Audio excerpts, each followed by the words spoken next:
Hello everyone, कैसे हैं आप लोग। आज की इस वीडियो में मैं डिस्कस करने जा रहा हूं क्रिसेंडा रेलवे सॉल्यूशन लिमिटेड कंपनी के बारे में। इस कंपनी के रिगार्डिंग सेबी ने एक स्कैम का खुलासा किया है, या आप कह सकते हैं कि इस कंपनी ने एक घोटाला किया हुआ है, जिसके बारे में आज की इस वीडियो में मैं डिस्कस करने जा रहा हूँ। सबसे पहले आपको बताना चाहूँगा कि ये कंपनी 1986 में BSE में लिस्ट हुई थी, यानी कि काफ़ी पुरानी कंपनी है। ये company software service, digital media services और इंफॉर्मेशन टेक्नोलॉजी इनेबल्ड सर्विस का बिजनेस करती है।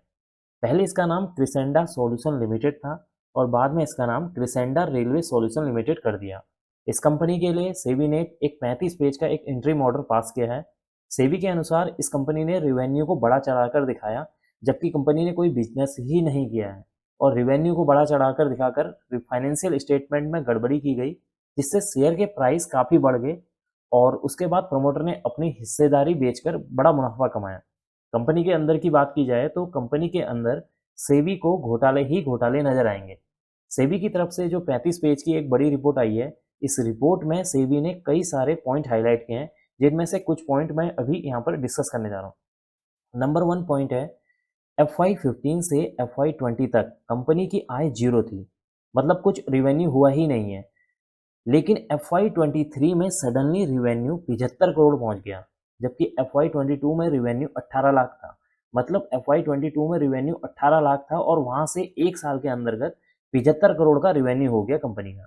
जाहिर सी बात है कि अगर रिवेन्यू में इतनी जल्दी जंप देखने को मिलेगा तो डाउट तो होना ही था। नंबर 2 पॉइंट है, 3 महीने में 3 बार कंपनी का रजिस्टर्ड ऑफिस का एड्रेस चेंज हो जाता है। मतलब हर महीने कंपनी अपना जो रजिस्टर्ड ऑफिस है वो चेंज करती रहती है। नंबर 3 पॉइंट है, नवंबर 2021 से फरवरी 2021 के बीच में कई डायरेक्टर्स और जो KMP थे उन्होंने इस्तीफा दिया, यानी कि रिजाइन दिया, जबकि इस दौरान प्रमोटर होल्डिंग लगातार घटती गई।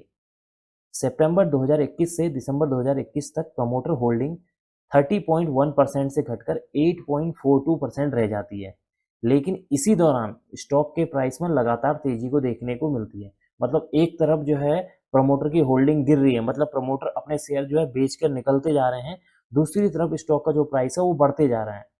स्टॉक का प्राइस जून 2021 से मई 2022 के बीच में 70 पैसे से बढ़कर 50 रुपये हो जाता है। मतलब एक साल में स्टॉक का प्राइस करीब 7400% बढ़ जाता है। मतलब 7400% जो है स्टॉक का जो प्राइस है वो इंक्रीज हो जाता है। नंबर 4 पॉइंट है कि कंपनी ने जो फाइनेंशियल स्टेटमेंट में बढ़ी हुई रिवेन्यू दिखाई है, वह चावल के सर्कुलर ट्रेडिंग की वजह से दिखाई है।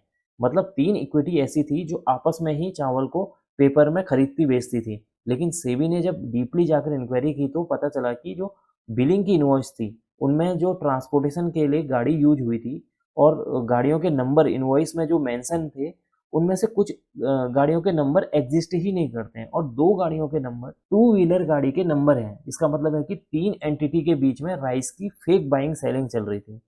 इस स्कैम में एक और कंपनी का नाम आया है, जिसका नाम है वेरिनियम क्लाउड, और इस कंपनी ने जो स्कैम किया हुआ है उस पर मैं एक वीडियो पहले ही बना चुका हूँ।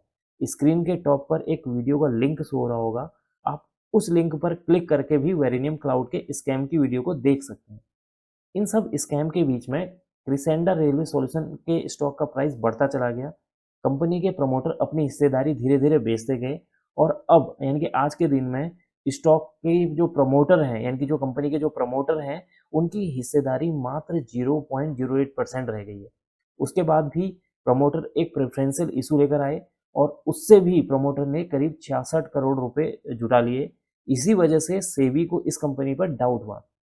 प्रमोटर ने ऑलमोस्ट अपनी सारी की सारी हिस्सेदारी बेच दी है, और रिटेलर्स ने कंपनी के शेयर बाई कर लिए हैं, और अब हजारों रिटेल इन्वेस्टर्स का पैसा डूबने की कगार पर है।